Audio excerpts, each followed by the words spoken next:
Olá, professores, professoras, acadêmicos e acadêmicas, tudo bem com vocês? Espero que estejam todos bem. Hoje, nosso quinto encontro de formação sobre números e operações, aspectos significativos para o ensino e aprendizagem na pré-escola e nos anos iniciais do ensino fundamental. Sejam todos muito bem-vindos e bem-vindas para esse nosso encontro, em que nós falaremos sobre o ensino-aprendizagem de matemática no quarto ano. E eu sou a professora doutora Nelma Barbosa, me apresentando um pouquinho para vocês. Tenho licenciatura em Ciências do Primeiro Grau e Matemática, licenciada também em Pedagogia, especialista em Educação Especial, Administração, Supervisão e Orientação Escolar, e meu mestrado e doutorado foi feito no PCM da UEM, Universidade Estadual de Maringá, também na área de Educação para a Ciência e a Matemática. Com relação à minha trajetória profissional, sou professora há 21 anos da rede de educação básica e atuo em uma escola de educação especial aqui em Diamante do Norte e atuo há 11 anos no ensino superior. Há 6 anos eu estou na Unifatesc de Paranavaí, no colegiado de Pedagogia. Então, é um prazer estar aqui e ter a oportunidade de estar falando, compartilhando um pouquinho do meu conhecimento com vocês. Ok? Eu vou compartilhar, então, a nossa tela a partir de agora para nós começarmos, então, a conversar. Compartilhando. Espero que todos vocês estejam vendo os meus slides, ok? Sou casada, tenho 2 filhos lindos, Henri Lucas e Enzo Mateus, e esse é o meu esposo, tá bom? Para ficarmos um pouquinho mais próximos, né? Então, vamos relembrar rapidamente o que nós já vimos no decorrer dessa formação. Com a professora Leila, nós vimos que o que as crianças e os professores precisam saber para aprender sobre os números na pré-escola e no primeiro ano. Vimos que a aprendizagem dos números é um processo longo e complexo que envolve, né, o desenvolvimento das estruturas mentais e as noções matemáticas que precisam ser desenvolvidas para que eles aprendam depois sobre os números. Vimos também as ideias que exploram as propriedades das operações e as características do sistema de numeração decimal, que são muito importantes para a realização das operações, e vimos também a importância do papel do professor como mediador de maneira intencional junto aos nossos alunos. Vimos com a professora Sandra, que trabalhou sobre o que as crianças e os professores precisam saber sobre os números e o sistema de numeração decimal no segundo e no terceiro ano. Ela retomou as características do sistema de numeração decimal. Ela fez sugestões de algumas atividades e recursos que nós podemos utilizar, né, para auxiliar no processo de compreensão do sistema de numeração decimal. Trabalhou muito bem os problemas do campo aditivo e do campo multiplicativo, e nos mostrou que existem várias possibilidades de resolução de problemas de acordo com o tipo, certo? Vimos também que vários são os conhecimentos matemáticos que podem ser mobilizados a partir do trabalho com problemas. Ela nos passou sobre a ideia de agrupamento, constituição das dezenas, a ideia de posição, os aspectos aditivos do sistema de numeração decimal, também o aspecto multiplicativo. Trabalhou com as ideias das operações de uma maneira muito legal, né, mostrando a ideia de composição, a ideia de transformação, de comparar no campo aditivo, e vimos também as ideias do campo aditivo, do campo multiplicativo, né, que é a ideia de proporcionalidade, raciocínio combinatório e a configuração retangular. Além disso, também vimos a respeito da escrita numérica e da leitura dos números. Muito bem. Se nós pegarmos lá o referencial curricular do Paraná, nós observaremos todos esses conteúdos que precisam ser trabalhados no quarto ano, certo? Ó, temos 2 slides, eu não vou fazer a leitura, vocês já têm esse material em mãos, né?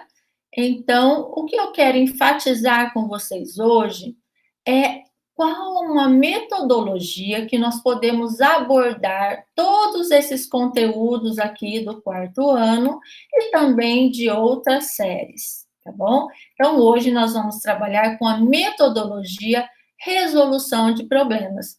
Escrevam aí para mim no chat, por favor, quem puder, quem já trabalhou com a metodologia resolução de problemas nas suas aulas de matemática. Ok? Vão deixando os comentários de vocês que eu estou acompanhando aí no chat. Vamos ver também um pouquinho sobre a produção de significados matemáticos. Vamos aprofundar em que consiste essa metodologia resolução de problemas, alguns tipos de problemas e algumas estratégias de resolução. Vamos analisar a resolução de alguns estudantes e vamos pensar um pouquinho sobre como lidar com os equívocos, com os erros que os nossos alunos têm no momento de resolver os problemas. E, para finalizar, vamos falar do nosso papel como professor nessa perspectiva da resolução de problemas. A professora Sandra fechou a fala dela com esse slide que eu quero retomar hoje para dar início à nossa fala. O algoritmo não deve ser desprezado, mas é crucial que a criança compreenda os sentidos e significados das operações e, ao mesmo tempo, consiga perceber as relações existentes entre elas e as características de nosso sistema de numeração decimal. E aqui eu quero, então, fazer um pequeno comentário, né, dessa importância, né, já falamos em todos os encontros de formação dessa importância. Por que as crianças, os jovens e adultos têm dificuldade com a matemática, né? As pesquisas nos sugerem que as crianças, os jovens, eles têm dificuldade de compreender os sentidos, os significados das operações e de outros conteúdos também, né? Não só de operações. Por quê? Porque muitas vezes eles não conseguem perceber esse sentido, a forma, muitas vezes, que nós, professores, trabalhamos os conteúdos matemáticos não fica claro para a criança. E muitas vezes ele também não consegue perceber essas relações existentes entre elas e as características do nosso sistema de numeração decimal. Se eles não conhecerem as características do nosso sistema de numeração decimal e as propriedades que existem ali, né, nas operações, eles vão ter muita dificuldade de aprender os outros conteúdos matemáticos, tá ok? Então, nesse ponto, nós queremos deixar bem claro, né, a questão da comunicação, como ela é valiosa no processo de ensino e aprendizagem da matemática. Como que o professor tem trabalhado a comunicação dos conteúdos, como tem sido a comunicação dele com os alunos, dos alunos com os alunos. Ok? Nós vamos falar, então, um pouquinho sobre isso hoje. Então, eu puxei esse gancho da professora Sandra falando sobre comunicação, porque quando nós falamos de trabalhar a matemática na perspectiva da resolução de problemas, exige criar os contextos em que os alunos vão ser colocados diante das situações problemas. Por quê? Porque eles vão ter que se posicionar, tomar decisões, e isso exige do nosso aluno capacidade de argumentar, de comunicar as suas ideias, e isso ele consegue fazer à medida que a matemática começa a ser produzida com significados para ele, né? A partir do momento em que ele vê significado naquilo que ele está aprendendo da matemática. Então, é muito importante nós pensarmos a respeito da comunicação nas nossas aulas de matemática. E assim, precisamos então de momentos em que haja diálogo, troca de ideias entre nós, professores, os alunos com os alunos, professor, aluno, negociando os significados daquilo que nós estamos trabalhando, daquilo que o aluno entendeu, e dessa forma, como nos sugere Nakarato, né, e as outras colegas autoras, que nós precisamos criar um ambiente de aprendizagem nas nossas aulas de matemática, para que as nossas aulas sejam agradáveis, nossos alunos se sintam à vontade de participar, de comunicar, de perguntar, ok? Então, por que que nós escolhemos hoje trabalhar a metodologia de resolução de problemas? É um assunto que eu gosto muito, é assunto de pesquisa, né, dos meus trabalhos também, mas porque, além da importância como a metodologia de ensino, a resolução de problemas, ela também é sugerida, como forma de avaliar os conhecimentos matemáticos dos alunos na prova Brasil e em outras avaliações externas, né? Então, de certa forma, é relevante nós estarmos estudando aqui as metodologias, né? E hoje nós vamos estar utilizando, então, essa metodologia muito utilizada, que é a metodologia da resolução de problemas. Alguns autores usam tendência metodológica, resolução de problemas, outros chamam de metodologia e outros simplesmente chamam de resolução de problemas, tá bom? Mas um ponto que eu quero chamar a atenção de vocês é que muitos professores dizem utilizar a resolução de problemas.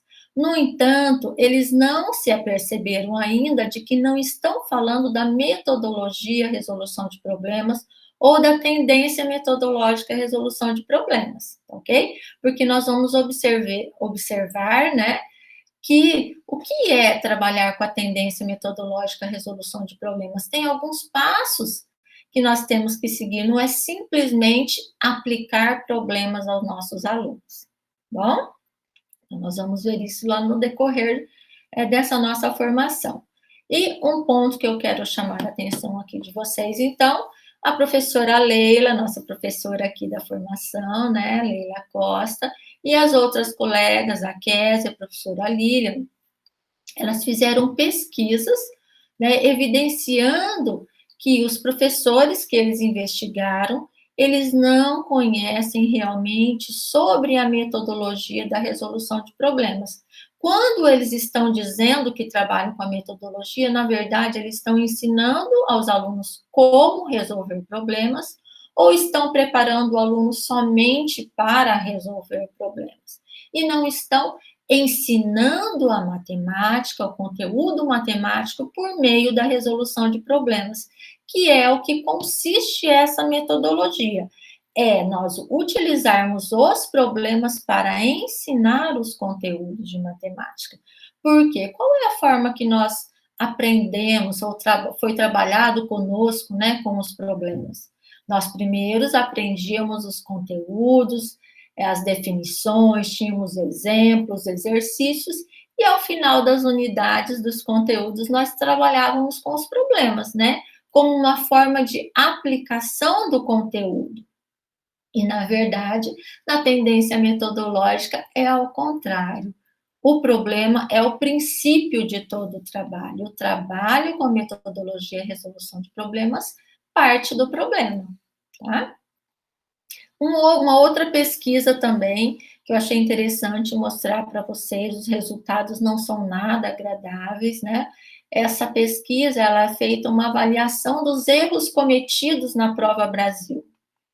Então, observem aqui, essa pesquisa é da professora Sandra Oliveira, Carlos Brandão, e eles analisaram em uma escola, né, lá de Vitória da Conquista, na Bahia, perdão, aqui a revista que foi publicada é Vitória da Conquista, mas o trabalho é do estado de São Paulo, tá? Essa escola aqui é do estado de São Paulo. Então, o que esses professores observaram? As categorias de erro dos alunos nessa prova Brasil. Então, observem aqui que nós temos duas escolas, uma escola central e uma escola da zona periférica, né? E foi feita, então, a porcentagem dos erros desses alunos com relação a cada tipo de questão, né? Fazendo uma categorização dos erros dos alunos. Então, com relação à interpretação dos enunciados, 73% dos alunos da escola central erraram devido à interpretação do enunciado, e 100% dos alunos da escola periférica também erraram as questões devido à falta de interpretação. Observem com relação às outras categorias. Ó. Adição, a primeira escola 53% de erro, a segunda escola 73%. Com relação à subtração, 46% e 86%, gente, erraram as questões devido à subtração. Multiplicação, 80% e 80% nas duas escolas. Observem a divisão, gente, como os alunos erram as questões. Olha, 93% dos alunos erraram da escola da periferia, né, do estado de São Paulo. E assim por diante, ó, simbologia matemática, todos os alunos erraram. Reconhecimento de dados, todos os alunos erraram, 100% dos alunos. Então, são resultados que nos preocupam e nos fazem pensar, né, como tem sido o trabalho com os problemas em nossas escolas, em nossas salas de aula. Esses alunos são alunos do 5º ano, tá bom, gente? Mas podemos pensar ali que são alunos que chegaram do 4º ano. Então, são questões para nós pensarmos e estudar, então, um pouquinho sobre a resolução de problemas que tem sido, né, indicada em muitos documentos e tem sido cobrada aí, de certa forma, nas avaliações externas. Então, uma primeira definição que eu trago aqui é, na verdade, o que é um problema? Será que qualquer situação que é apresentada para o aluno, ela pode ser chamada de problema? Então, observe, eu trouxe 2 definições aqui, vocês podem encontrar várias, né? O professor Roberto Dante nos diz que problema é qualquer situação que exija o pensar do indivíduo para solucioná-la. Ou seja, se é simplesmente uma questão que o aluno leu e conseguiu resolver sem nenhum pensamento, ele fez de maneira automática, então Dante não considera isso como um problema. E, se nós observarmos, né, no documento do INEP, que é quem prepara as provas da Prova Brasil, né, o que ele diz que é o problema? Problema é qualquer situação que coloque um desafio real para o estudante, na qual ele não disponha de todos os conhecimentos necessários para resolvê-lo, mas que, por outro lado, disponha de alguns conhecimentos que possa mobilizar para resolver o problema e que lhe permita interpretá-lo e percebê-lo, esboçando algum plano para resolvê-lo. Ou seja, o aluno tem que ter algum conhecimento, mas não tem que resolver de maneira imediata, já tendo algoritmos prontos. Ele tem que se enfrentar como sendo um desafio, né? Então, o problema não pode ser nem tão fácil, de maneira que não seja desafio, mas também não pode ser tão difícil, de maneira que o aluno fique desestimulado e não consiga interpretar esse problema. Então, a professora Leila e a Késia trouxeram para nós essa definição do INEP no seu trabalho, que eu fui pesquisar, um trabalho muito interessante que está nas nossas referências também, tá bom? E aí, então, né, vendo, né, o que é problema, nós passamos agora a ver quem tem estudado sobre isso, nós temos vários grupos de pesquisa que estudam sobre essa metodologia resolução de problemas. Então, eu trouxe 2 grupos aqui para mostrar para vocês. Temos esse grupo da Unesp, de Rio Claro, que é coordenado pela professora doutora Lourdes Onuchik, vamos ver alguns livros dela. E temos um segundo grupo, lá da Universidade Estadual de Paraíba, que é coordenado pelo professor coordenador o Roger. Então, são 2 grupos que estudam sobre, especificamente, a metodologia e resolução de problemas. Eles estudam questões tanto sobre ensino, aprendizagem, como a avaliação. E eles observam tanto na perspectiva do professor, quanto na perspectiva do aluno, né? Tanto o ensino quanto a aprendizagem. Tem os sites, né, desses grupos, onde nós podemos pesquisar, né, subsídios também para estudar um pouquinho mais, aprofundar nossos estudos sobre a metodologia e resolução de problemas. Então, aqui eu apresento para vocês a capa de 2 livros. da professora Lourdes, de onde eu tirei 2 textos dela que falam sobre resolução de problemas.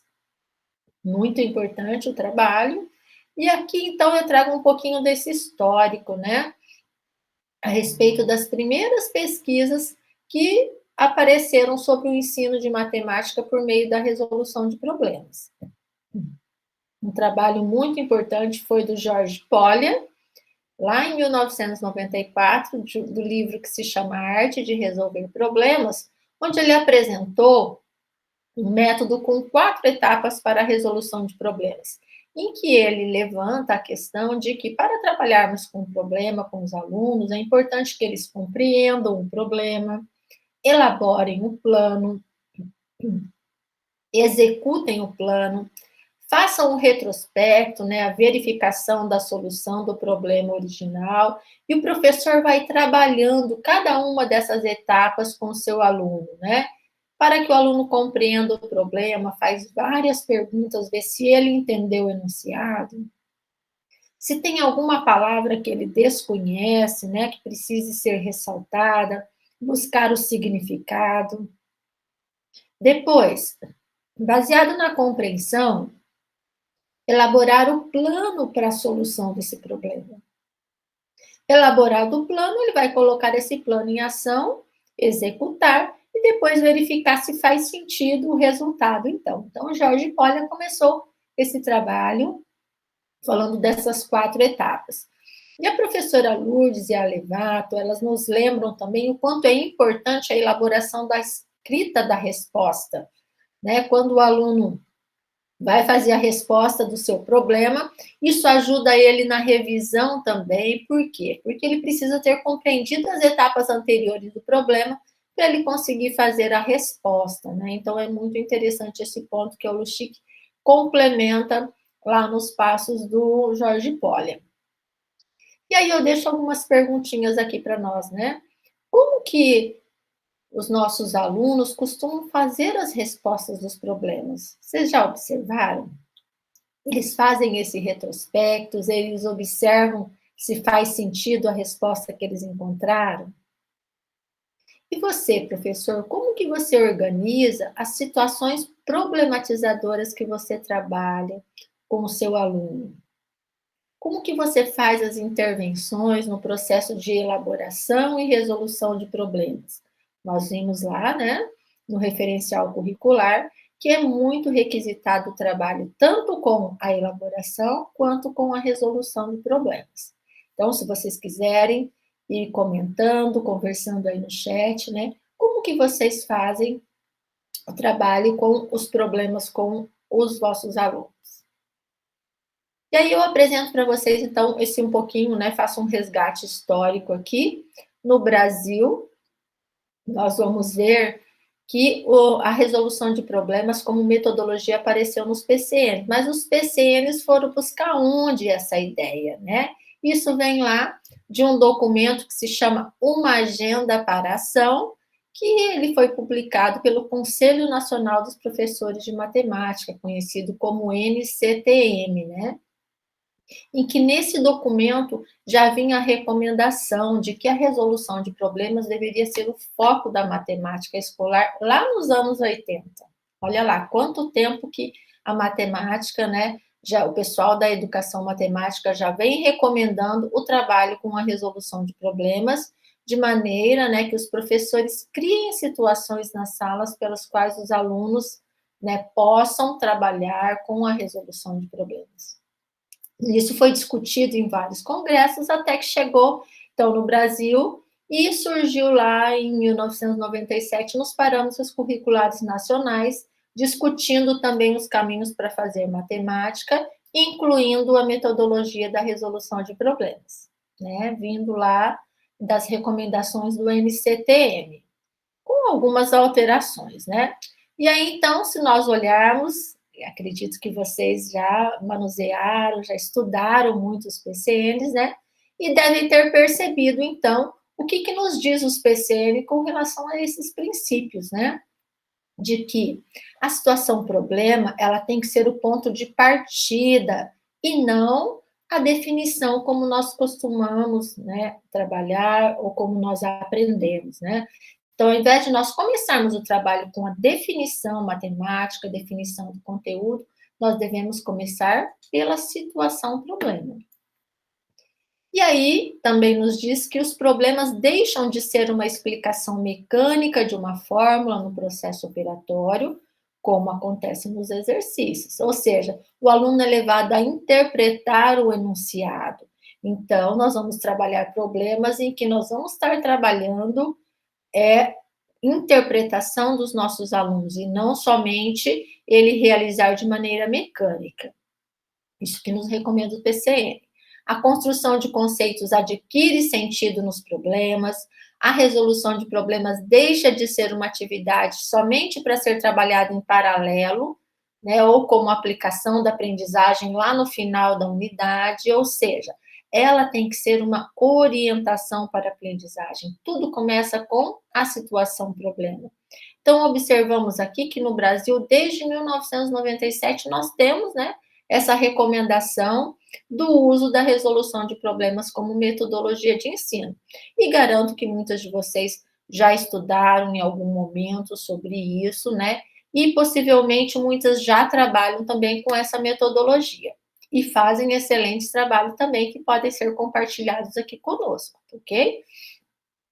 E aí, no Paraná, essa ideia, então, dos PCNs chega nas nossas diretrizes curriculares de matemática, lá em 2008, que vinha também amparada nessas ideias da resolução de problemas que estavam contidas nos PCNs, também mais ou menos com as mesmas palavras, recomendando que o trabalho seja iniciado com a proposição dos problemas.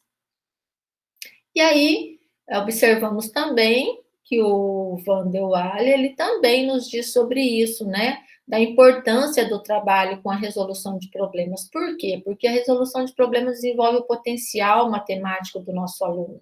Esses estudantes que resolvem problemas na sala de aula, né? Eles serão envolvidos em todos os 5 padrões de processos que estão descritos lá no documento do NCTM, que é, então, quando eu trabalho com o meu aluno resolução de problemas, eu estou proporcionando o desenvolvimento de raciocínio, de argumentação, da comunicação e de representações, dentre tantas outras habilidades que nós trabalhamos com os nossos alunos quando nós trabalhamos com a resolução de problemas. E esses, então, são os processos do fazer matemática, né? Como ele bem nos ressalta. E mais recentemente, então, nós temos no Brasil a nossa base nacional curricular, né, comum curricular, que é a BNCC, e que ela fala pouco, né, da metodologia da resolução de problemas, mas ela deixa bem claro para nós, ó, que o ensino fundamental deve ter compromisso com o desenvolvimento do letramento matemático, definido como as competências e habilidades de raciocinar, representar, comunicar e argumentar matematicamente, de modo a favorecer o estabelecimento de conjecturas, formulação e resolução de problemas em uma variedade de contextos, utilizando conceitos, procedimentos, fatos e ferramentas matemáticas. Então, a BNCC também ressalta, né, a importância de trabalharmos a formulação e a resolução de problemas e em uma variedade de contextos, né? Observando a realidade dos nossos alunos, as diferentes formas que nós podemos aplicar esses problemas. E ainda nos diz que os processos matemáticos de resolução de problemas, de investigação, de desenvolvimento de projetos e da modelagem podem ser citados como formas privilegiadas da atividade matemática, ou seja, a resolução de problemas é tida como uma metodologia, né? Uma forma de se trabalhar as atividades matemáticas, colocada aí junto com as investigações matemáticas e também com a modelagem, que é considerada uma tendência de ensino à matemática. Em que consiste, então, ensinar matemática por meio da resolução de problemas? O que quer dizer ensinar matemática por meio da resolução de problemas? Né? Então, quando a gente diz isso, quer dizer que nós estamos utilizando a resolução de problemas como um recurso didático para ensinar a matemática, e não somente como um pretexto lá no final da unidade para aplicar um conteúdo que já foi estudado. Então, nós vamos começar o trabalho por meio de uma situação-problema. E aí, então, o problema é olhado com outros olhos, né? Como um elemento que pode potencializar todo o processo de aquisição de conhecimento pelo nosso aluno, de maneira que o professor tenha sistematizado, organizado todo esse trabalho. Porque, falemos a verdade, né? É fácil trabalhar com essa metodologia de resolução de problemas? Não é. Dá trabalho, tem que preparar problemas diferentes, problemas não convencionais.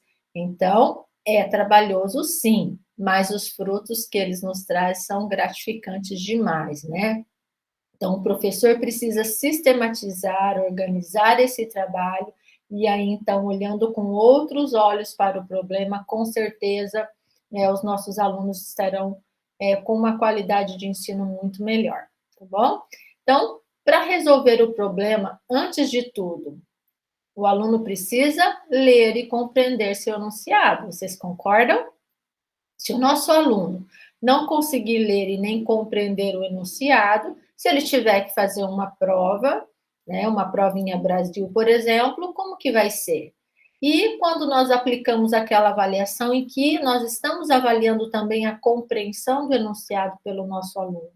Vocês têm problema com isso, gente? Ou só eu que tive, ou só alguns professores que têm, né? Então, gostaria que vocês respondessem aí também. Vamos compartilhando com os nossos colegas. Vocês têm? Eu observei na minha pesquisa de mestrado o quanto os alunos têm equívocos, né, e incompreensões com relação aos textos de matemática. Às vezes tem palavras que eles não compreendem, e aí isso inviabiliza a solução do problema, né, ou responde o problema de maneira equivocada. Então, compreender o texto, gente, é uma tarefa difícil, né? Seja na matemática, seja no português, seja em qualquer área que nós vamos trabalhar, porque envolve interpretação, decodificação, análise, síntese, seleção, antecipação e até mesmo a autocorreção. Então, quer dizer, não é uma tarefa fácil, né? Só que quanto mais o nosso aluno ler, maior vai ser a compreensão do texto, né? Quanto mais ele tiver esse hábito, quanto mais leitor ele for, né? Ele vai compreender melhor os textos e ele vai desenvolver esse hábito. E aí, isso possibilita que ele aprenda com outras leituras também. Então, cada área, gente, de ensino precisa trabalhar os seus textos que têm linguagens específicas, né? Isso que nos diz a Yara Neves nesse livro maravilhoso que eu recomendo sempre nos meus cursos. Ler e escrever é um compromisso de todas as áreas. Então, não adianta nós da matemática dizermos lá que é só o problema do professor da língua portuguesa que não trabalhou, né, leitura e compreensão de textos. Nós precisamos, sim, dentro, né, da nossa disciplina matemática, trabalhar a compreensão. Então, se nós queremos que o nosso aluno aprenda por meio da leitura, nós precisamos fazer esse trabalho, sim, e de torná-los um leitor melhor e conhecer a linguagem matemática, né? Palavras que são específicas dessa área, ok? Então, como que nós podemos trabalhar essas dificuldades encontradas pelos nossos alunos quando eles têm dificuldade de leitura, de interpretação e até mesmo retenção, né, do que está escrito lá no enunciado do problema? Muitas vezes eles leem de maneira muito rápida, distraída, não lembra quais são os dados do enunciado ou não tomam nota, né? Tem aluno que não lê o enunciado, na verdade, só vai pegando os números e os dados e tenta fazer qualquer operação, tentando adivinhar qual a operação correta, né? Isso já aconteceu com vocês, amigos e amigas, né? Colegas de trabalho. Então, como a sugestão, né? Que tipo de problema é o mais indicado para nós trabalharmos essas dificuldades com nossos alunos, para que eles tenham mais atenção, para que eles interpretem os problemas? Tem algumas estratégias, né? Algumas dicas de estratégias que pode ser usado para prender a atenção dos nossos alunos enunciados, ok? Então, eu deixo sugestões aí para vocês de leitura, Esse livrinho do Dante tem na maioria das escolas estaduais, teve uma época que o Estado mandou na biblioteca, né? Talvez vocês encontrem. Tem um sebo, né, uma livraria virtual que se chama Estante Virtual, que tem livros novos e livros usados, e que sai muito baratinho esses livros. Então, quem tem intenção de aprofundar um pouco mais a leitura, né, esse livro do Luiz Roberto Dante tem muitas sugestões de problemas diferentes. O livro da Kátia Smolli, da Diniz, também tem muitos problemas interessantes, resultados de pesquisa que eu vou mostrar aqui para vocês, tá? Então, são alguns livros que eu trabalho sempre nos meus cursos. Ó, esse é o da Yara Neves, talvez dê para vocês verem, né? Esse é o do Luiz Roberto Dante, Didática da Resolução de Problemas, tá? Eu não consigo ver a câmera aqui, eu espero que vocês estejam vendo, tá? E esse daqui é o da Kátia Smolli, Ler, Escrever e Resolver Problemas. Gente, muito bom, traz vários capítulos, né, capítulos que falam sobre resolução de problemas, resultados de pesquisa, sugestões de atividades muito interessantes, né? Então, o que eu queria focar com vocês aqui, nesse ponto, é com relação a quais tipos de problema, né? Às vezes nós pegamos ali problemas muito simples que estão no livro didático, tem livros didáticos excelentes que trazem problemas excelentes também, mas se nós pegarmos, de repente, alguns problemas que não são tão interessantes e dar uma mudadinha ali no enunciado, nós conseguimos transformá-los também em problemas que são conhecidos como problemas não convencionais. Então, aqueles mais simples de enunciado que nossos alunos já estão cansados de ouvir, eles são chamados como problemas convencionais, tá? Então, a sugestão é que nós trabalhemos, né, principalmente nós já estamos no quarto, vai para o quinto ano, problemas que tenham mais do que uma operação, tá?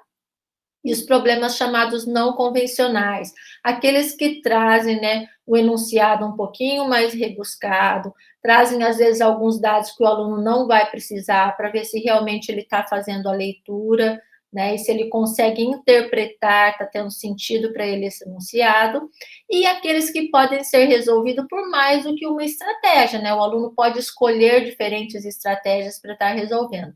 Então, essas são as indicações dos problemas que nós devemos privilegiar quando nós vamos trabalhar com a metodologia resolução de problemas.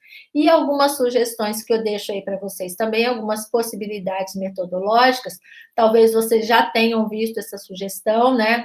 Mas eu acho muito legal, eu já fiz vários trabalhos, que são os problemas em tiras, em que nós entregamos para os alunos. Então, eu trabalho com envelopes, né? Entrego envelopes para os grupos e coloco o problema, o enunciado do problema cortado em tiras, e aí o aluno tem que ordenar o texto, né, desse enunciado. Então, ele vai lendo as frases, ó, se vocês conseguirem ver. O enunciado do problema está todo aqui, ó, cortado em tiras, e o aluno tem que ordenar o enunciado do texto. Então, nós estamos trabalhando, né, também a questão do enunciado, a conexão de uma frase com a outra, ele tem que observar o que começa com letra maiúscula, onde que está a pergunta do problema, né? Então, é uma estratégia muito legal para trabalhar principalmente essa questão da compreensão do enunciado, tá bom? E aí tem várias adaptações. Você pode colocar problemas em tiras com dados, pode colocar eles sem os dados, sem os números, e o aluno tem que inventar, então já começa por aí, né, ele treinar a elaboração dos problemas. Você pode escrever os numerais, os dados do problema por extenso, né, que às vezes nossos alunos não têm costume de ler, quando os dados estão por extenso. Então, são estratégias para nós irmos trabalhando a leitura e a interpretação desses enunciados. Tem outra estratégia também, é que conta, resolve, que você trabalha com esses problemas não convencionais e você dá vários algoritmos, né, que poderiam responder aquele problema, várias estratégias de solução para ele analisar qual é a estratégia mais adequada. Também é muito interessante, tá? Você pode colocar até mais do que uma estratégia certa para ele analisar.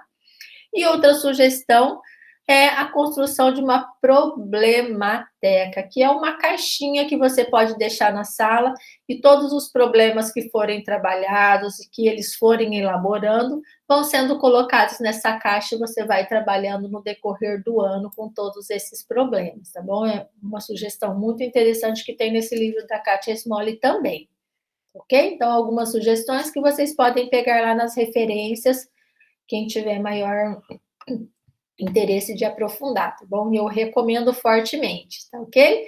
Então, um trecho muito interessante que a Katia Smolly a Diniz nos diz, que ao trabalharmos com os problemas que não são convencionais, os alunos têm contato com diferentes tipos de textos e desenvolvem sua capacidade de leitura e análise crítica, pois para resolver a situação proposta é necessário.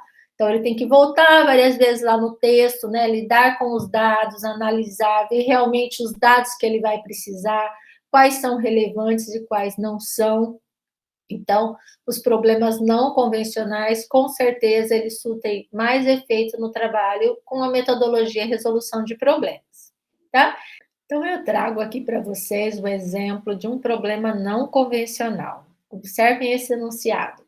Ó, só pelo nome da pessoa já chama a atenção do aluno, né? Alex Akawan é um antropólogo. Ele mora com a sua gata Ânfora. Ela tem 6 gatinhos a cada 4 meses. Se Alexis criasse todos os filhos de Ânfora, quantos gatinhos ele teria ao final de 3 anos? Faltou o pontinho de interrogação aí, tá, gente? Eu vou corrigir para vocês no slide, tá? Então, olha lá. Olha como vai chamar a atenção do aluno, né? Fala de animais que normalmente eles gostam, isso chama atenção.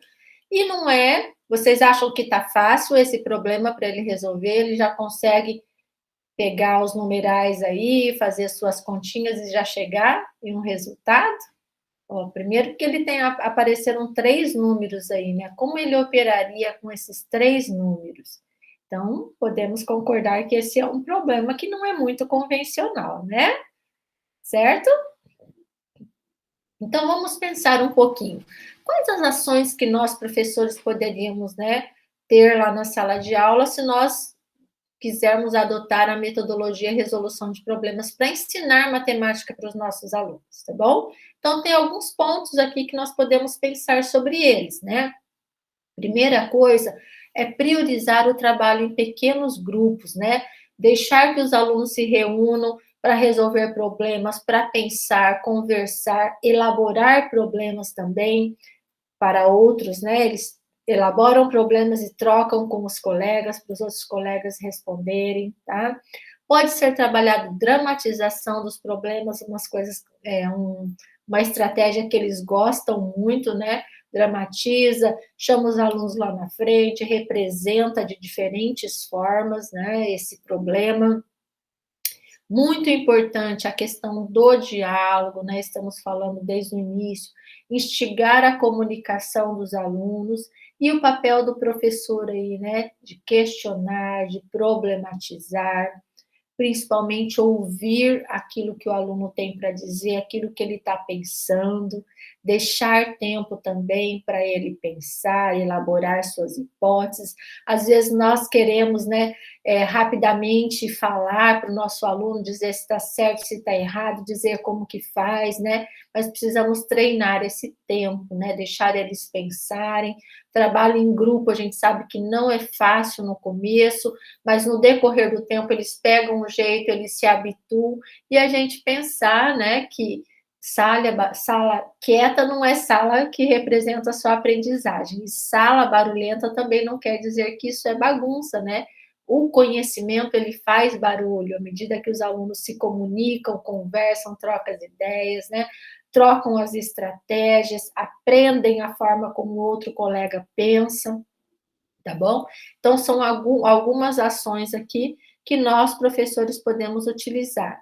E uma coisa que é muito importante, chamar o aluno para representar a sua estratégia, a sua forma de resolução lá no quadro. Dessa maneira, então, o professor pode estar fazendo a discussão com os alunos das diferentes formas com que os alunos encontraram, dar tempo para eles falarem, para eles ouvirem, perceber as respostas dos colegas, né, tanto os alunos quanto o professor, deixando espaço para que os outros coleguinhas também façam comentários a respeito das resoluções dos outros amigos, ok? Então, essas são algumas ações, né, que nós professores devemos priorizar para fazer esse trabalho. E com a intervenção aqui, então, que nós podemos fazer à medida que nós quisermos avançar essa discussão, né? Então, os alunos falaram, apresentaram as suas soluções, né? E aí, o que o professor vai fazer, então?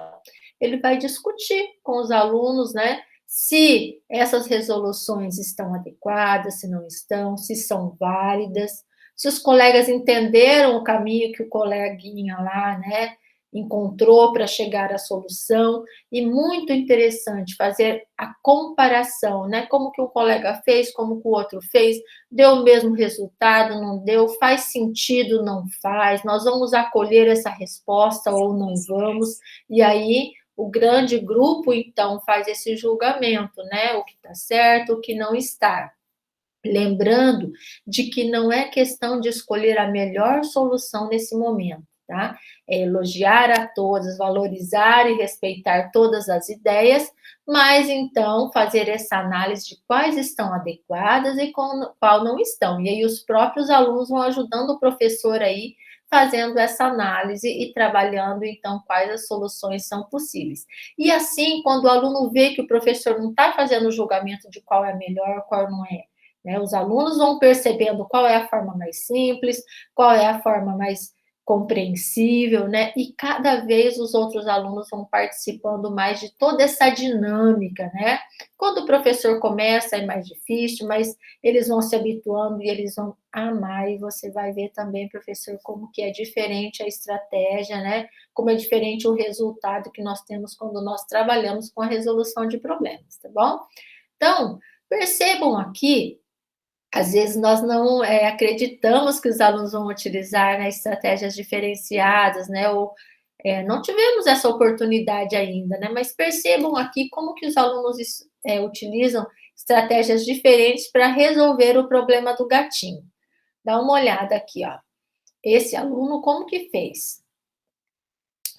Observem aqui que ele colocou o 4 em cima, né? O 4 corresponde que a cada ano a gatinha ia ter 4 filhotinhos, certo? A cada 4 meses, desculpa, a cada 4 meses ela teria 8 filhotinhos. Então, ele colocou, ó, o primeiro 4 meses, 8, o segundo 4 meses, mais 8, o terceiro 4 meses, mais 8. Então, ele dividiu por anos, ó. O primeiro ano, então, 8 mais 8 mais 8. O segundo ano, 8 mais 8 mais 8. E o terceiro ano, 8 mais 8 mais 8. E fez a sua operação de adição aqui do lado, ó, repetindo 9 vezes o número 8 e chegou à resposta que ela terá 72 filhotes no final de 3 anos. Essa foi uma estratégia que ela utilizou aqui por representação e por adição, né? Esse daqui, um outro aluno, olha como que fez. Colocou, né, todos os 8 aqui na sua adição, também por meio de adição, mas olha aqui que legal que ela fez, ó. Colocou os 3 anos aqui, então no primeiro ano, 4 meses, mais 4 meses, mais 4 meses, representa um ano. Mais 4, mais 4, mais 4, segundo ano, 4 mais 4 mais 4, o terceiro ano. Então, ela observou quantas vezes aqui se repetia para colocar a quantidade de 8, né, correspondente a cada 4 meses e chegar no resultado de 72. E aqui um terceiro estudante, observem como que ele fez, né? Ele também coloca aqui, ó, a cada 4 meses, 8 gatinhos, mais 4 meses, 8 gatinhos, mais 4 meses, 8 gatinhos, que corresponde ao primeiro ano. E repetiu, né, esse desenho 3 vezes, correspondendo, ó, daí representou aqui com o algoritmo da multiplicação. 3 vezes o 8, que vai dar 24, E esse 24 multiplicado pelos 3 anos, que vai dar os 72, e respondeu também certinho. Então, 3 estratégias, olha, diferentes, né, mas que chegaram na mesma solução. Legal? E nossos alunos também têm esse potencial, à medida que nós formos habituando eles a desenvolverem também essas estratégias. Nós precisamos estimular, né, para que eles criem esse hábito também, ok? E a professora Sandra também já nos trouxe esse slide dizendo a respeito de não privilegiarmos os algoritmos, né? Mas que é crucial que a criança compreenda os sentidos, os significados e aquilo que ele precisa saber, né? Perceber que as relações existentes entre essas operações e as características do nosso sistema de numeração decimais estão intimamente relacionadas, certo? E aí, então, eu chamo a atenção de vocês aqui, nós observamos 3 estratégias de alunos que acertaram aquele problema, né? Mas e quando os nossos alunos erram? Como que nós lidamos com o erro? Vocês já pararam para fazer essa análise, né? Você consegue fazer a pergunta para o aluno, por que que o seu problema deu essa resposta, mesmo quando a resposta está correta? Por quê? Porque normalmente nós perguntamos para o aluno: "Por que que deu isso? Dá uma olhada nessa conta", somente quando ele erra, né. E muitas das vezes ele acerta, mas nem sempre ele acerta o resultado, né, mas nem sempre o procedimento está correto, né. Às vezes ele pega o resultado de um colega, ele copia, mas não entendeu, né. Então, o que a gente deve fazer então, né, pensando nesse sentido? Esteja certo ou esteja errado, a gente sempre perguntar o porquê, né? Por que que deu isso? Como você pensou? E aí, então, ele volta e confere se ele fez, se ele entendeu, ele vai nos explicar corretamente, certo? Então, como que você, professor, lida com o erro dos alunos, né? Você já ouviu falar que existe o estudo dos erros dos alunos? Exatamente, nós temos vários pesquisadores que estudam, né, sobre o erro e eles consideram como uma estratégia didática e seus estudos procuram identificar, mapear e categorizar essas dificuldades dos alunos, né, que são os participantes dessas experimentações, certo? Então, existem muitos professores que pesquisam, né, só estudando sobre os erros dos alunos. Por quê? Porque socialmente a palavra erro sempre teve uma conotação negativa, né? E o que esses estudos vêm nos mostrando agora, que o erro não é de todo mal, né? Que mesmo quando o aluno erra, ele também está evoluindo. E que esse erro ele vem nos indicar o que, que nós precisamos melhorar no nosso trabalho, nos proporcionando um redirecionamento pedagógico. Então, o que, que eles nos sugerem? Que o erro tem que ser interpretado como uma parte natural do processo ensino-aprendizagem, né? Para andar, nós não erramos, não caímos, e da mesma forma isso acontece também na aprendizagem. Então, muitas vezes nós precisamos valorizar o erro dos nossos alunos e investigar por que é que eles erram, né? E nós também erramos muitas vezes, né? E existem muitas causas, é muito importante nós diagnosticarmos como que se deu esse erro do nosso aluno, compreender a natureza desse erro, ele errou por quê? Ele não compreendeu, foi somente uma falta de atenção, foi pressa, foi falha no raciocínio, ele não estudou, o que está acontecendo com o nosso aluno? Ou ele não está interpretando a linguagem oral, ou é o problema com a linguagem da matemática, ou é lá no português, onde que está? Então, nós, como professores, devemos lá investigar, né? Ou foi um conceito que eu trabalhei da disciplina e que ele não entendeu, não ficou claro para ele, ou ainda pode estar o problema lá nos processos operatórios, na hora de fazer os cálculos, na hora de montar os algoritmos, né, as operações, que ele não compreendeu e ele ainda está precisando que eu dê mais um reforço, que eu trabalhe mais nesse sentido, né? Então, é muito importante que nós façamos esse olhar também para os erros dos nossos alunos, ok?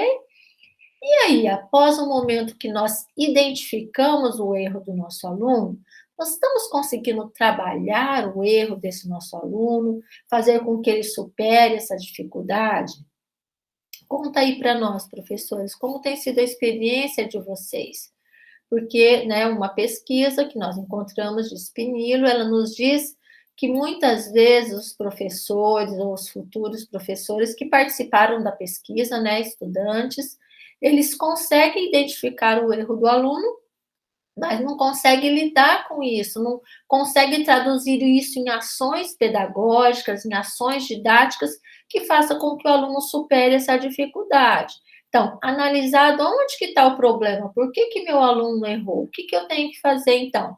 Proporcionar intervenções, fazer as mediações para que esse aluno supere essa dificuldade. Então, o que as pesquisas têm mostrado é que muitas vezes, né, nós não estamos conseguindo ajudar o nosso aluno a superar essa dificuldade, encontrar o ponto em que nós precisamos retomar, ok? E aí, então, o que que os estudiosos, né, sobre o erro nos dizem? Diante do erro, o que que nós podemos fazer para ajudar o nosso aluno, né? O importante é que não fique, né, aquele clima de desrespeito quando o aluno erre, que ele não seja julgado por isso, né? Então, garantir que haja um clima de respeito e confiança para que ele fique à vontade, né? Lidar com o erro de uma maneira natural, de maneira que o professor possa discutir com o grupo as soluções erradas também, né? Não é só considerar as soluções corretas lá no quadro, mas pegar então como que você pensou quando você resolveu isso? Coloca lá no quadro, leva o aluno para explicar. Isso é importante por quê? Porque ele vai poder rever as suas estratégias, o grupo vai poder pensar e possivelmente uma outra vez ele não vai errar, não vai cometer o mesmo erro, né? Porque à medida que ele localiza o erro, ele vai lá, reorganiza os dados, vai buscar qual é a solução mais adequada para esse problema, certo? E uma outra sugestão também é que o próprio professor elabore atividades que tenham soluções erradas, né? Principalmente quando observa que os alunos estão errando em determinados pontos, né, do conteúdo, e aí o professor então elabora problemas e já coloca algumas soluções para que eles tenham que fazer análise e corrigir junto com os colegas, com o parceiro ou com um grupo, aqueles que as soluções são consideradas não tão adequadas, tá ok? Ou equivocadas totalmente. Então, eu trouxe um exemplo aqui para vocês de um problema também não convencional. Um ônibus inicia seu trajeto com 15 passageiros. Na primeira parada, sobem 22 passageiros e descem 7. Na segunda parada, descem 11 e sobem 27. Ele continua seu trajeto sem subir e nem descer ninguém até chegar ao seu destino. Quantos passageiros havia no ônibus quando ele chegou no ponto final? Então, observem que eu trouxe para vocês aqui uma resolução de uma aluna, tá bom? Vocês conseguem identificar como que a aluna pensou, né? Vou deixar vocês olharem um pouquinho aí para essa tela e analisarem se está certo ou tem algum equívoco, algum erro na resolução dessa criança. Enquanto isso, eu tomo uma aguinha e vocês vão analisando.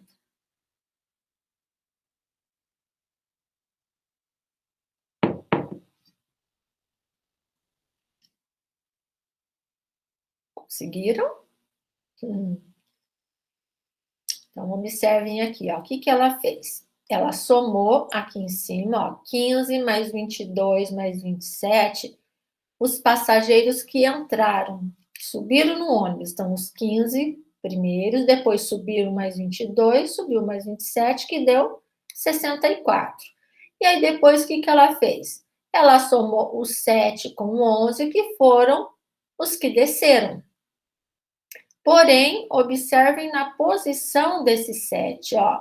Ao invés dela colocar o 7 na casa da unidade, ela colocou o 7 na casa da dezena, o que implicou que ela chegasse em um resultado equivocado, né? Olha, 7 mais 11, se ela parasse para analisar a lógica aqui desse resultado, não poderia ter dado 81, não é verdade? E aí, olha, mais uma vez, erroneamente, ao invés dela pegar o 64, né, que seria maior, o número maior dos que subiram no ônibus para descontar dos 18, que daria aqui, né? Ela fez o contrário, pegou os 81, diminuiu dos 64 e chegou no 17, ok? E aí? Então, analisamos, né, que essa aluna errou. E o que, que nós fazemos, então, com esse resultado errado? Simplesmente falamos, ó, errou, tá errado, olha aqui o seu erro. Como que nós costumamos fazer com o nosso aluno, né? Como fizeram com a gente, não é mesmo? Como nós aprendemos, não é assim? Então, como que eu posso fazer agora, nesse momento em que eu estou estudando sobre análise do erro, né? Qual seria a melhor forma de abordar essa aluna que cometeu esse equívoco, né? Se vocês observarem ali, né, fazendo alguns questionamentos, ela compreendeu o enunciado do problema, gente? Aprendeu, né? Porque ela elaborou a estratégia aqui, ó. Ela somou, separou os que subiram, separou os que desceram, mas ela só errou aqui, ó, no processo operatório. Então, ela teve compreensão do enunciado, ela pensou uma estratégia adequada para a solução. O que, que vocês acham aqui, ó? A estratégia dela foi correta, né? Ela separou os que subiram, os que desceram, mas, no entanto, o resultado não foi o correto, né? E aí, então, concluímos que a sua incompreensão, né? Ou foi por distração, será? O que, que vocês acham aqui? Ó? O fato dela ter colocado esse 7 aqui pode ter sido uma distração ou é realmente porque ela não compreende ali a posição, né, do 7 na casa da unidade. E aí, quando perguntado para os alunos, né, no trabalho da Cavalcante, ela diz, né, a professora então fez essa discussão e os colegas perceberam que ela realmente colocou o 7 na dezena. Então, os próprios colegas observaram e entenderam o erro, né? Então, como que nós podemos intervir quando tivermos um caso desse em nossa sala, né? Chama os colegas também para analisarem, lembrando sem julgamento, né? Sem tirar sarro da colega, num clima de respeito, entendendo que o erro faz parte do processo e que todos estarão aprendendo também com esse equívoco da colega, certo? Então, deixa os colegas analisarem a solução, comentarem as suas percepções, e aí nós estamos estimulando, então, a comunicação, o uso da linguagem matemática, né? Que bonitinho os alunos falarem, ó, colocou o 7 lá na ordem da dezena, e, na verdade, ele teria que estar lá na ordem da unidade com unidade. Então, o aluno usou dessa linguagem, né, porque ele já está habituado nesse trabalho. Então, discute e sugere qual é a forma adequada, junto com o grupo, né? Os alunos, então, vão fazer parte dessa composição da nova solução. E aí, uma proposição que pode ser feita, aproveitando, né, esse momento desse equívoco, é propor que a classe crie, elabore um novo problema que pode ser resolvido daquela forma lá com que a aluna resolveu equivocadamente para aquele problema, mas que, se fosse um 70, por exemplo, ali, ela poderia ter colocado o 7 naquela posição, ok? Então, aproveita o momento e aí depois compara esses dois problemas, compara os dois resultados para que os alunos vão, então, pensando a respeito das suas estratégias, da importância de eles elaborarem hipóteses, se envolverem em estratégias. E aí, nos aproximando, então, do fim da nossa fala, para concluir os nossos pensamentos, vamos pensar um pouquinho mais a respeito do papel do professor, que é fundamental na condução do processo ensino-aprendizagem da matemática, quando nós adotamos essa perspectiva da metodologia da resolução de problemas. Por quê? Porque o professor quem precisa realizar as proposições das situações, né?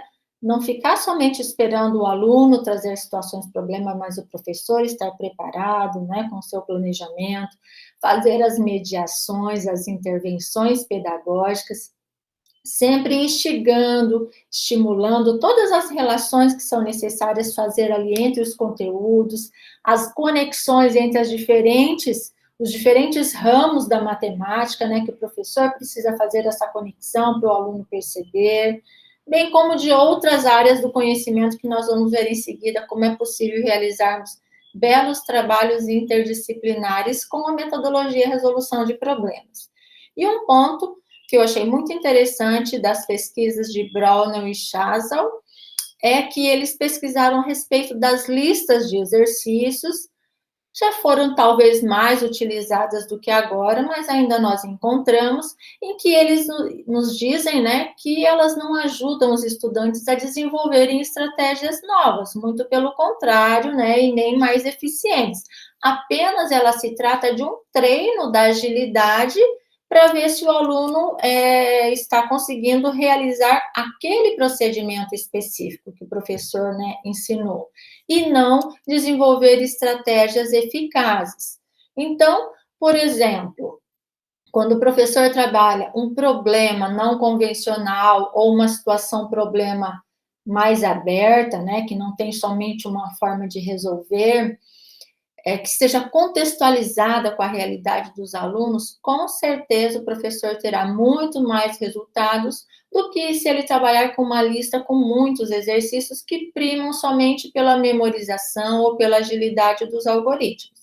Então, a educação matemática, os documentos que nós temos estudados, então, todos vêm vindo nesse sentido, né?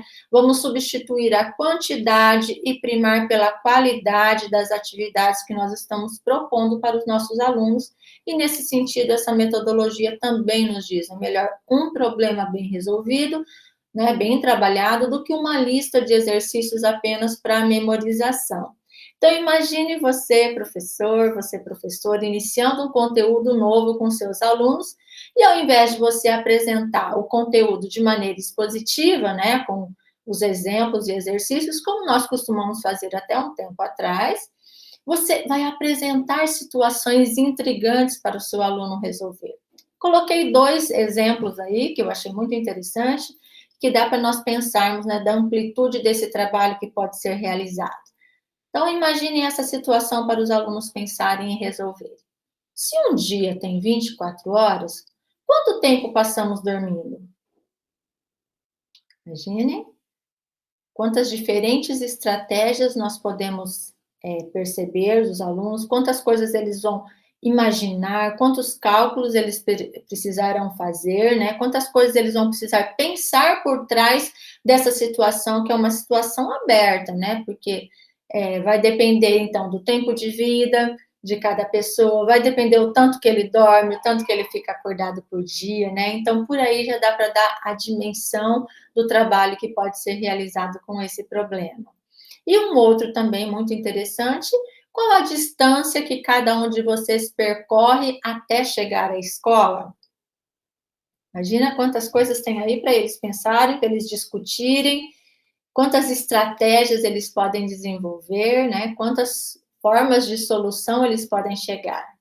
Então, a partir desses questionamentos que são aparentemente simples, que na matemática eles são chamados de problemas do tipo aberto, observem que tem um leque, né, de possibilidades para realizar um trabalho interdisciplinar, em que podemos trabalhar conceitos, né, de tempo, de distância, podemos trazer aí as ciências biológicas, questões sociais, dentre muitas outras que, se nós sentarmos para pensar tudo que nós vamos trabalhar com esse problema, dá praticamente um bimestre de conteúdo, não é mesmo? E aí, então, nós estaremos levando em consideração a realidade dos alunos, trazendo as suas vivências, né? E o professor, assim, então, abre espaço para discussões necessárias, e tudo isso vem para enriquecer esse processo ensino-aprendizagem, ok? Eu deixei para vocês aí a definiçãozinha de problema em aberto, que são esses, né? Que no enunciado já não tem uma estratégia para eles pensarem, né? De imediato, então é um desafio realmente que eles terão, e aí vemos então que esse tipo de problema tem muitas vantagens, né? Quantos conteúdos podem ser trabalhados, com um único problema, certo? E aí eu trago, então, para vocês aqui como que seria o esquema numa aula utilizando a tendência, né, ou a metodologia resolução de problemas propostas por vários autores estudiosos dessa área, tá? Então, num primeiro momento, o professor apresenta o problema que normalmente é escolhido pelo professor, né? Porque ele já vai direcionar ao conteúdo, mas pode surgir no dia a dia da aula, o aluno trazer um problema ou surgir um problema ali na sala de aula que o professor também pode aproveitar, né? Então, o professor tem que estabelecer o tempo para essa resolução, para essa tarefa, as metas que eles querem que os alunos atinjam, então, quantas hipóteses eles têm que levantar, a solução, se eles vão arrumar um método para verificar se essa solução realmente faz sentido, não faz, tá? No segundo momento, então, os alunos vão tentar resolver o problema com os conhecimentos que eles já têm. Normalmente é um trabalho feito mais em dupla, em pequenos grupos, tá? Menos individual, a não ser que o professor queira fazer uma avaliação ali mais individual do aluno. E aí, quando nessa resolução os alunos encontrarem algum obstáculo, faltar algum conhecimento, algum conteúdo, que normalmente é o conteúdo que o professor vai, né, dar início, e aí o professor vai, então, da melhor forma, né, que ele acredita que seja a melhor forma dele transmitir aquele conteúdo, ele vai lá e apresenta, né, esse conteúdo, ou também, se for alguma coisa que é possível os alunos pesquisarem, descobrir sozinho, o professor também pode incentivá-los à pesquisa, à investigação. E aí, resolvido esse problema, então, o professor vai fazer essa discussão, né, os alunos discutem entre si, se precisar, o professor entra lá, fazer essa discussão, essa ajuda, e nesse momento, então, né, todos esses aspectos da resolução, inclusive os conteúdos necessários, o professor vai fazer essa discussão, mostrando ali a importância de cada etapa, né, na busca dessa resposta, e aí podemos lembrar lá das etapas do POLIA, né, compreender o problema, estabelecer um plano, executar, fazer a verificação e fazer a resposta, certo? E aí aproveita o momento para fazer aquele estudo, né, dos acertos e dos erros, faz toda aquela retomada, entende o que o aluno não compreendeu ainda e retoma esse conteúdo, tirando todas as dúvidas, e na sequência, o professor apresenta outro problema. E aí é um trabalho cíclico, sempre com problemas. É claro que o professor, né, temos muitas outras metodologias de trabalho poderosas, interessantes, que o professor vai mesclando, né, no decorrer das suas aulas. Mas sempre que ele pensar em utilizar a metodologia resolução de problemas, ele vai iniciar o trabalho propondo um desafio, um problema, uma situação, um problema para o aluno pensar, ok? E aí, então, o que nós observamos? Que, inicialmente, o professor ele é mais um observador ali, fazendo a mediação, incentivando os alunos na aprendizagem, deixando eles pensarem, dando aquele tempo, deixando fluir a comunicação, o diálogo, eles tentando elaborar os seus significados, as suas estratégias. E aí, quando o professor entra, então, é muito importante a utilização da linguagem apropriada, né? Não somente repetição dos algoritmos ou de expressões, mas primar ali, priorizar as estratégias dos alunos e a compreensão dos conceitos envolvidos, né? Os significados que nós falamos lá no início. E assim, então, nós estaremos colaborando, talvez, para que os adjetivos utilizados para matemática sejam alterados, né? Vemos muitas pesquisas, na minha pesquisa do mestrado surgiu muitos adjetivos que não eram interessantes, né? Não eram dignos da matemática, vamos dizer assim.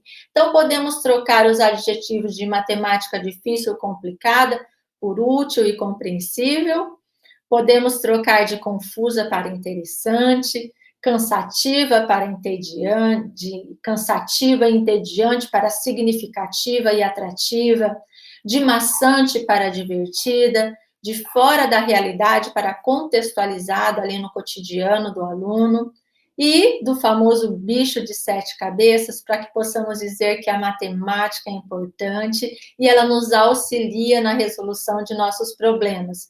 E aí, se vocês acharam estranho esses desenhinhos aí no fundo da minha tela, né? Foi proposital que eu coloquei para nós pensarmos, né, nessas questões de quais adjetivos que os nossos alunos estão utilizando para matemática, e se nós estamos colaborando ou não para que eles usem esses adjetivos, né? Então, repensarmos aí a nossa forma de ensino. E aí, fechando, então, lembrando a vocês que o nosso próximo encontro é dia 22 de julho, em que nós vamos falar um pouco do uso dos materiais manipuláveis no ensino, separei uns materiais legais para a gente trabalhar, e aí vamos focar, então, mais nos conteúdos do quarto e do quinto ano, tá? Eu vou puxar algumas coisinhas do quarto ano, que hoje nós trabalhamos metodologia, resolução de problemas, que podemos trabalhar com todos esses conteúdos, mas eu vou puxar, então, um pouquinho mais de conteúdos, né? Problemas, estratégias de resolução de problemas do quarto e quinto ano, e puxando também para nós vermos as dificuldades que os alunos e nós, professores, às vezes encontramos também nos algoritmos para a resolução das operações, tá ok? Então, não percam o nosso próximo encontro. Eu espero ter contribuído de alguma forma com vocês, com o trabalho de vocês, tá? E se vocês gostaram, escrevam aí no chat, ou quem está assistindo depois, deixa aí o seu comentário, por que valeu a pena o nosso encontro de hoje. E se você tiver sugestões, alguma nova abordagem, ideias interessantes também, podem estar nos enviando, vocês têm os nossos contatos, né? Serão todas sugestões muito bem-vindas para melhorar também o nosso trabalho e aprimorarmos as nossas formações. Ó, meu beijo, meu muito obrigada de coração pela atenção de vocês. Tenham um ótimo restinho de semana, com as bênçãos de Deus, muita saúde para todos, muita força para vencer todos os nossos desafios. E nos encontramos daqui a pouquinho no outro link, que já deve ter sido colocado aí no nosso grupo, tá? Não esqueçam de preencher a lista de presença, que também já deve estar aí no chat o link para vocês preencherem a frequência junto com a avaliação, tá, gente? É muito importante que vocês coloquem as considerações de vocês. Então, tem 2 passos para preenchimento da lista de presença. A primeira página, depois vai em próximo. Na segunda página, você vai ver a mensagem de que a sua avaliação foi concluída, a sua ficha foi enviada. Tá ok? Até já, então. Deixem as suas dúvidas no chat, tá? Se vocês não deixaram aqui ainda, pode deixar lá no nosso próximo link. Até já, então, queridos. Um beijo, um abraço a todos os professores e professoras, acadêmicos e acadêmicas.